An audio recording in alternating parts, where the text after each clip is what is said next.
On manifeste pour notre troisième fois. On manifeste contre l'irrespect et la déconsidération des forces de l'ordre et de tous nos uniformes, c'est-à-dire forces armées, forces de sécurité et forces de secours. On inclut évidemment les pompiers dans ce type de force, parce qu'aujourd'hui ils sont beaucoup trop agressés, ils sont déconsidérés par la société, par la population, ils sont injuriés, agressés, violentés, renversés, on leur jette des cocktails Molotov dessus et la vie de famille et la vie au quotidien avec ces forces est extrêmement inquiétante, puisqu'il manque de la sécurité, il manque des moyens financiers et d'effectifs humains au sein de ces diverses forces. Et aujourd'hui, c'est la sécurité du citoyen qui nous préoccupe énormément, parce que outre notre vie de famille, outre les risques naturels du métier, il y a aussi ces agressions gratuites et il y a aussi cette peur pour le citoyen, parce qu'aujourd'hui on ne peut plus rentrer dans certaines zones à risque parce que justement il y a trop d'agressions. Les pompiers ne peuvent pas rentrer dans certaines cités parce que justement ils ont besoin d'une protection policière, et c'est à partir de ce moment-là que ça devient extrêmement inquiétant pour le citoyen, pour la société. Et aujourd'hui on veut interpeller tous les citoyens à venir avec nous manifester, à remercier nos forces de l'ordre, à les soutenir, à se joindre à nous et à les remercier véritablement, et interpeller les politiques pour qu'ils prennent véritablement conscience de la situation. Qu'est-ce que vous demandez au gouvernement ? On demande à être reçu, on demande à être écouté, on demande à ce qu'on prenne en considération non pas seulement les revendications des syndicats, mais évidemment les revendications des familles, les revendications des effectifs de ces forces de sécurité, de ces forces armées, alors qu'ils sont soumis à un devoir de réserve important. Et nous sommes insoumises au devoir de réserve. Donc nous pouvons parler, nous pouvons dire quels sont les problèmes viscéraux de ces forces.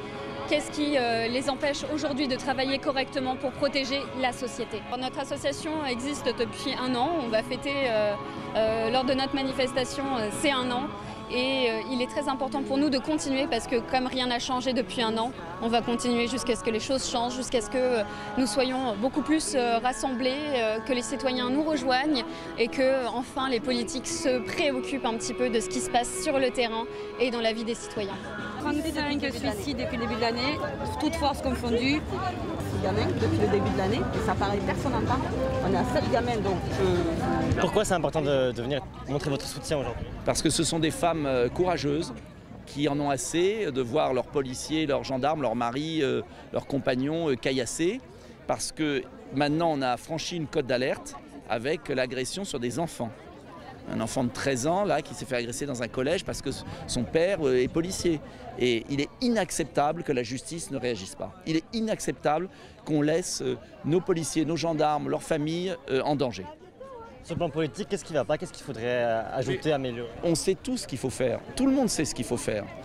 On a écrit 150 projets de loi, durcir les peines, faire en sorte qu'il y ait une prison qui fonctionne, le nombre de places suffisantes, de ne pas mélanger les prisonniers, les premiers délinquants avec les délinquants expérimentés. On sait ce qu'il faut faire, mettre les moyens qu'il faut. Notre pays doit mettre les moyens pour faire fonctionner l'État, comme en Angleterre, comme en Allemagne.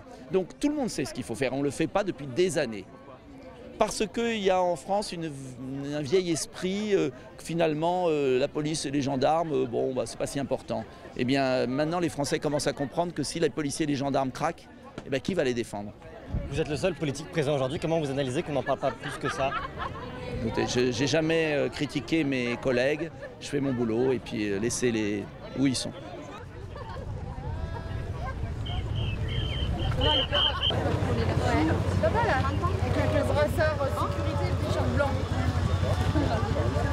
C'est important d'être là ici aujourd'hui parce que c'est le mouvement des femmes des forces de l'ordre en colère. Si on comprend la police nationale, c'est juste des nanas qui déchirent et qui essayent de se battre pour faire améliorer nos conditions de travail à nous, fonctionnaires de police. Et je pense que c'est important d'être là aujourd'hui pour les soutenir. Qu'est-ce qui a changé? Plusieurs manifestations? Est-ce qu'il y a eu des évolutions? Non, il n'y a pas eu d'évolution concrète au niveau de la police nationale par rapport aux manifestations des policiers en colère et des femmes des forces de l'ordre en colère. Je pense que s'il n'y a aucune avancée qui est faite suite à la commission sénatoriale qui doit rendre compte au mois de juin, à laquelle l'association a été auditionnée, je pense que les manifs de policiers en colère reprendront.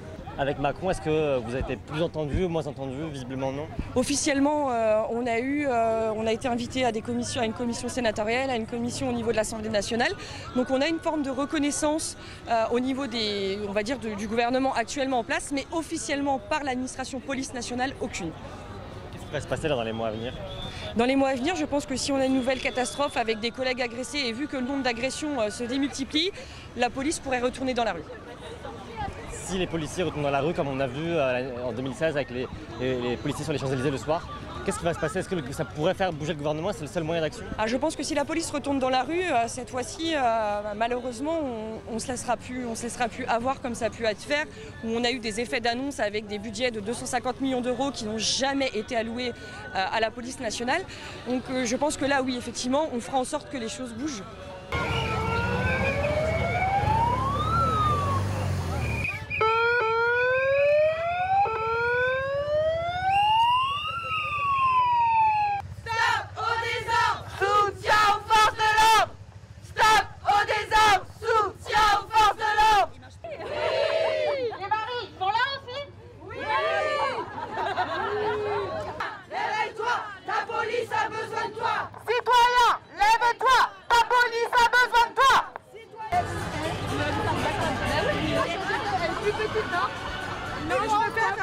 Je préfère.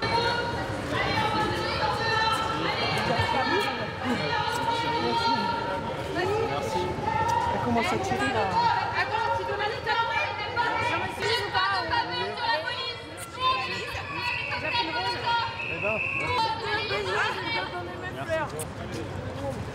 Allez, à gauche. Bravo. Allez.